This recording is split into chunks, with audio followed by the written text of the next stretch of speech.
আর আমি বলেছি যে মালয়েশিয়ার যারা ইরেগুলার হয়ে গেছেন, যে শ্রমিক ভাইরা আছেন, তাদেরকে রেগুলারাইজ করা বা বৈধ করা যায় কিনা। অল্প সময়ের মধ্যে মালয়েশিয়ায় আসছেন ৭,৯২৬ জন কর্মী। আটকে পড়া প্রায় ১৮,০০০ কর্মীর মধ্য থেকে প্রথম ধাপে এই সংখ্যক কর্মী নেবে বলে নিশ্চিত করেছেন মালয়েশিয়া সফরে থাকা উপদেষ্টা আসিফ নজরুল।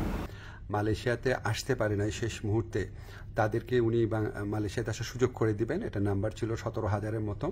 তো এটার ভিত্তিতে আমরা অনেক আলোচনা করেছি। তো তারা বলেছে তারা ব্যাচ ওয়াইজ নিবে। তো প্রথম ব্যাচ হিসাবে ৭,৯২৬ জনের তালিকা ওনারা চূড়ান্ত করেছেন এবং এটা খুব অল্প সময়ের মধ্যে ওনাদেরকে মালয়েশিয়াতে কাজ করার সুযোগ দেওয়া যাবে, এই প্রক্রিয়া শুরু করে দিয়েছেন ওনারা।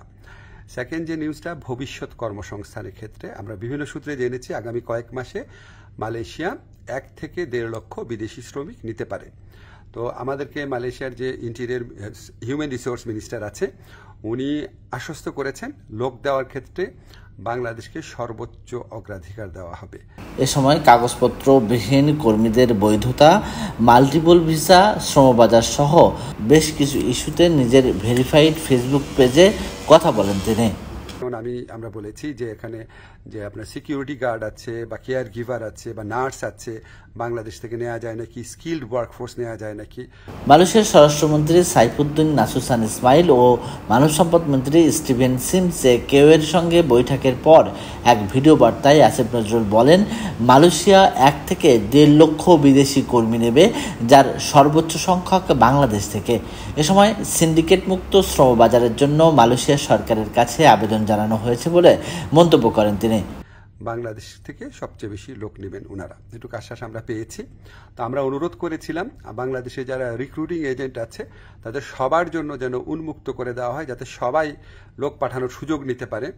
এটা আমরা অনেক ভালোভাবে বুঝিয়ে বলেছি। তো ওনারা বলেছেন ওনারা এটা ভালোভাবে বিবেচনা করে দেখবেন, আমাদেরকে অচিরেই ওনারা এই ব্যাপারে সিদ্ধান্ত জানাবেন।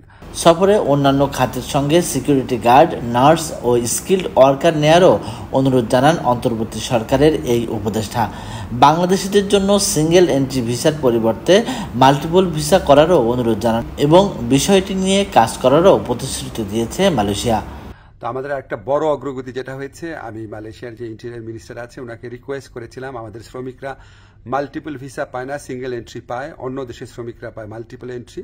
তো এটা নিয়ে বেশ কিছুক্ষণ কথা হয়েছে। উনি আমাদেরকে শুধু প্রতিশ্রুতি দেন নাই, ওনার সাথে যারা কর্মকর্তারা ছিল তাদেরকে এই ব্যাপারে দ্রুত পদক্ষেপ নেওয়ার জন্য নির্দেশ দিয়েছেন। এদিকে উপদেষ্টা আসিফ নজরুলের সঙ্গে থাকা উপসচিব, এক সময়ের জনপ্রিয় ম্যাজিস্ট্রেট সারোয়ার আলম সাংবাদিকদের সঙ্গে কথোপকথনের সময় বলেন, প্রবাসীদের ভালো কিছু উপহার দিতে প্রাণান্তকর চেষ্টা চালিয়ে যাচ্ছেন অন্তর্বর্তী সরকার। সিন্ডিকেট মুক্ত শ্রমবাজারে কর্মীরা হয়রানি ছাড়া আসতে পারবেন বলেও আশ্বস্ত করেন তিনি।